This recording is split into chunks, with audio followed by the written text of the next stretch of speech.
Assalamualaikum dan salam sejahtera kepada semua yang menonton Mr. AK Vloggers.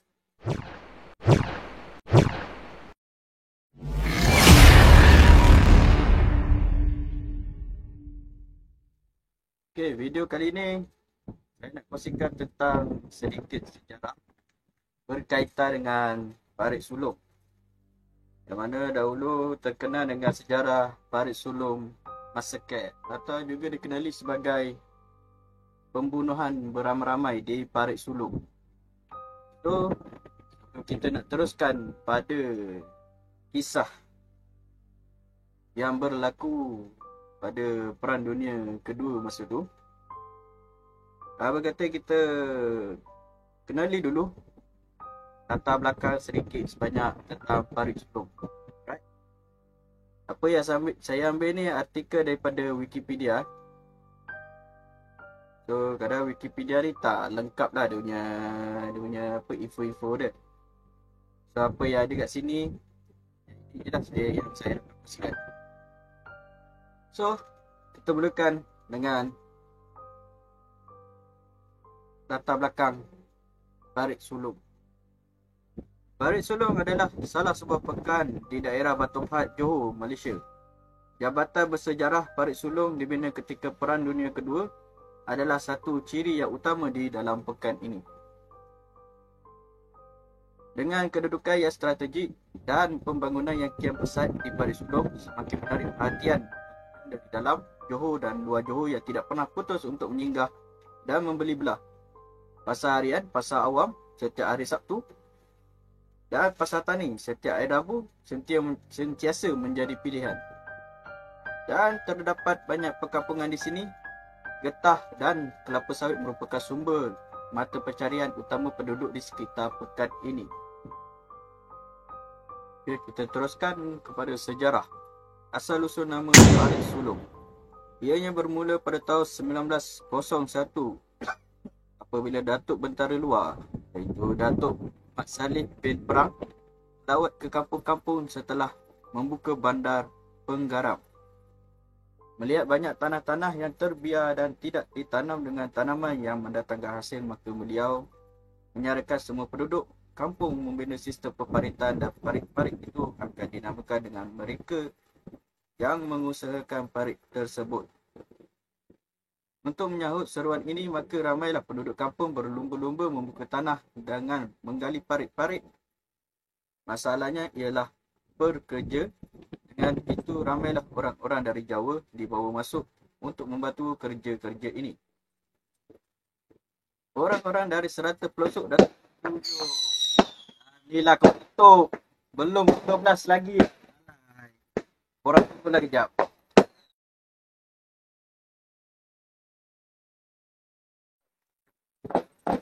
Okey, kita mula semula. Inilah cabaran orang yang membuat content creator. Bukan setakat explore je ada cabaran. Kalau tengah buat cerita bagi penyampaian tentang apa sejarah pun ada juga. Ini yang masalahnya kalau buat video time-time orang tengah menyambut merdeka. Ini apa sekarang jam 12.03 pagi. Hari 31 hari bulan 8. Memang time orang menyambut merdeka lah. Time orang apa main mengapi apa semua. Nasib lah. So, kita sambung balik. Orang-orang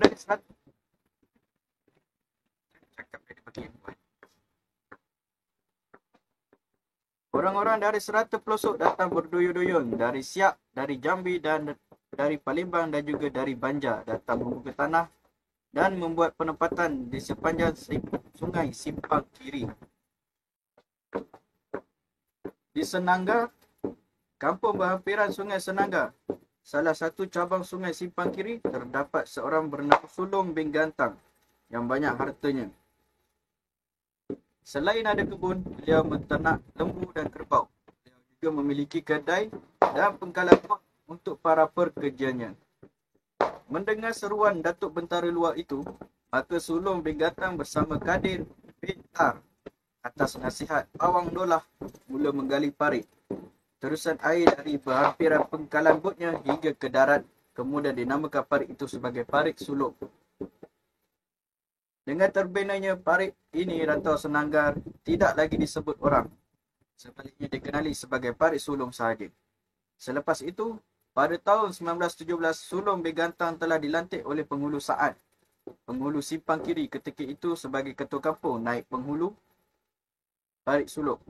Pelbagai pembangunan dapat dinikmati oleh penduduk tempatan sepanjang Sulong Begantang menjadi ketua kampung. Okey, kita teruskan poin utama kita. Bukit hitam di parit sulung semasa perang. Semasa penjajahan Jepun di tanah Melayu, anggota pasukan Division ke-8 Australia, iaitu Australian 8th Division dan Brigade Infantry ke-45 Indian 45th Infantry Brigade sedang berundur sambil berjuang apabila mereka dikepung berhampiran dengan jambatan di parit sulung. Pasukan berikat bertempur dengan pasukan Jepun yang lebih besar selama 2 hari sehingga mereka kekurangan bekalan peluru dan makanan. Dari apa yang info lain kata, peperangan tersebut berlaku sepanjang 3 hari 3 malam. Dan dari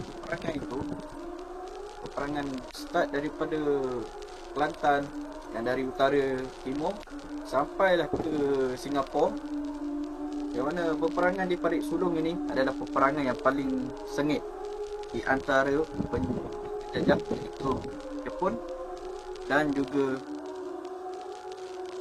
tentera daripada Australia dan juga pasukan Infantry Brigade India. Pembunuhan beramai-ramai 161 tentera Australia oleh tentera Jepun berlaku di parit sulung pada 22 Januari 1942. Tentera Jepun telah menendang dan memukul tahanan dengan senapang pangkal dengan buntut senapang ya. Mereka memaksa tahanan masuk ke dalam kandang penuh sesak dan tidak melayan mereka yang meminta makanan, air dan rawatan perubatan. Pada waktu matahari terbenam pula, mereka semua diikat dan diarah berjalan beramai-ramai. Tentera Jepun juga mengumpul petrol dari kenderaan bersekutu yang telah terkandas, menimpa tahanan, melemparkan petrol dan dibakar. Lieutenant Ben Hackney adalah antara tahanan perang yang terselamat dari tragedi berdarah itu. Lieutenant Ben Hackney ni diselamatkan oleh penduduk kampung yang mana kawasan tempat mereka ditahan tu adalah sebelah sebuah barek yang dikatakan itu adalah barek polis masa zaman British dahulu. Mereka dikurung di dalam barek-barek tersebut lah. Ada yang diikat di bawah barek tersebut di bahagian tiang bawah tu punya kaki barek tu. Dan ada juga info yang kita tahu berkaitan dengan tragedi pembunuhan ni. Ada juga yang bagi tahu yang mana mereka diikat dan pihak penjajah iaitu Jepun menyuruh ke semua tentera tentera Australia yang diikat ni berdiri di atas jabatan parit sulung tu. Dan salah seorang atau antara beramai-ramai tentera Jepun yang berada di situ menembak tentera-tentera Australia yang diikat lalu jatuh ke dalam sungai tersebut. Dan bukti-bukti seperti rantai yang ada nombor tentera dan juga tarikh lahir dia tak dapat ditemui sehingga kini. Maknanya mereka mati dan dalam masa yang sama ialah MIA, Missing in Action. Pegawai yang mengarahkan pembunuhan beramai-ramai, Lieutenant General Takuma Nishimura, telah dibicarakan dan disabitkan atas jenayah perang dan dilaksanakan mati pada 11 Jun 1951. Dan ada sedikit info berkaitan dengan tahanan tentera Australia, yang mana mereka dijanjikan diberi rawatan dan juga makanan. Tapi semua itu adalah elah daripada pihak tentera Jepun sendiri, yang mana mereka memang berniat untuk membunuh kesemua tahanan-tahanan Australia ini. Dan kisah yang terjadi di balik sulung ini, kisah peperangan ini, ada dituliskan dalam novel. Tapi saya tak ingat novel apa. Kalau saya dapat juga saya akan share.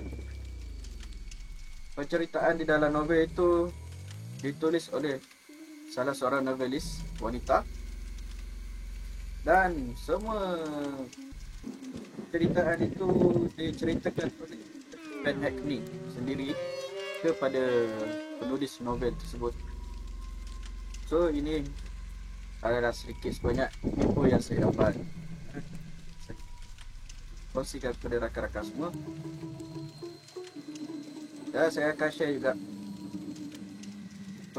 viti-viti sedikit, viti-viti mana video tersebut kita merakamkan kejadian yang berlaku di Parit Sulong, mana ada sebuah pekan kedai-kedai yang terbakar, dan ada juga rakaman tentang tentera Australia sedang bertempur lah dengan pihak penjajah tersebut, iaitu pihak tentera Jepun. Sekejap, saya akan sharekan sedikit lagi. So rakan-rakan jangan pergi ke mana-mana, stay dulu. Okey, rakan-rakan semua, ini adalah sedikit info daripada The Patriots.Asia yang mana saya pernah sharekan artikel sebelum ni, yang mana berkaitan dengan keistimewaan Tamadun Singapura. So ini ada sikit info berkaitan dengan pembunuhan beramai-ramai di Parit Sulong atau Parit Sulong Massacre. Ini sedikit info, ada anggota yang terselamat melarikan diri dan berkumpul semula di kawasan yang masih dikawal pihak bersekutu. Sementara 150 tentera Australia dan India yang cedera, tiada pilihan melainkan menyerah diri dan mengharap belas pihak musuh. Berdasarkan rekod, 300 tentera bersekutu ditawan di situ. Banyak laporan timbul berkenaan layanan kejam tentera Jepun terhadap tawanan mereka. Ada tawanan dipukul dengan buntut senapang dan dicucur dengan puntung rokok. Dari situ mereka diikat dengan dawai, diletakkan atas jambatan, dan salah seorang daripada tawanan ini dibunuh untuk dijadikan sebagai pemberat untuk melemaskan rakan-rakan tawanan. Punca jenayah kejam ini berlaku berikutan tindakan pihak bersekutu menyerang terhendak kedudukan mereka di Jabatan Kemencik Negeri Sembilan yang mengorbankan ramai askar negara matahari terbit itu. So macam saya cakap tadi, ada sedikit info juga berkaitan mereka ada dibunuh, diikat dan dibawa ke atas jabatan, lalu ditembak dan semuanya jatuh sekali. So kita sambung lagi. Jika pihak Jepun menyangka tiada saksi pada jenayah sadis ini, mereka silap. Dua bekas tentera Australia, Russell Braden dan Lieutenant Ben Hackney, terselamat dan memberi keterangan berkenaan jenayah tersebut di Mahkamah Tentera Australia. Berikutan itu, bekas komander pengawal diraja Lieutenant General Takuma Nishimura dipindahkan dari penjara Singapura ke Australia untuk dibicarakan atas jenayah tersebut. Nishimura yang didapati bersalah oleh pihak Britain berikut penglibatannya dalam pembunuhan beramai-ramai Suk Chin, didapati bersalah atas kesalahan sama berkenaan jenayah di Parit Sulong dan dihukum gantung pada 11 Jun 1951. So dalam info yang daripada The Patriots ni, ada dua yang terselamat, iaitu Russell Braden dan Lieutenant Ben Hackney. So dua tentera Australia ini terselamat daripada rujukan The Patriots. Macam saya katakan tadi, dekat Wikipedia dia tak sepenuhnya info yang ada kat situ. So kita kena cari info yang lain, yang mana untuk bagi kita punya info yang kita sampaikan ni adalah maklumat yang betul agar ia tidaklah menjadi sejarah yang dilainkan ceritanya. So, itu saja yang saya nak kongsikan berkaitan Parit Sulong Massacre atau pembunuhan beramai-ramai di Parit Sulong, atau ada yang nama lain sebagai Battle of Muar. Tajuk selepas ini berkemungkinan berkaitan peperangan juga, tapi bukan di era Jepun, bukan di era penjajahan Jepun, tapi di era penjajahan komunis.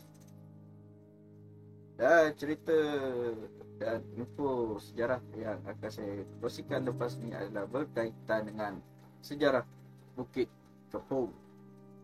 So, setakat ini saja video kita kali ini. Sebelum tu, saya nak tunjukkan ini baju semasa saya bersama tim lama saya. Inilah bajunya. Kalau nampaklah kalau ada yang cam dengan logo ni, inilah logo tim lama saya. Dan ini adalah baju bersama dengan collab dengan tim production lah. Dekat sini ada nama production apa semua. Dekat sini so ada dan nama sponsor kat sini. So ini adalah baju nama saya. So tak nak cakap lebih, kita tamatkan video kita kali ini. Kita jumpa lagi di next video. Assalamualaikum, salam sejahtera, adios.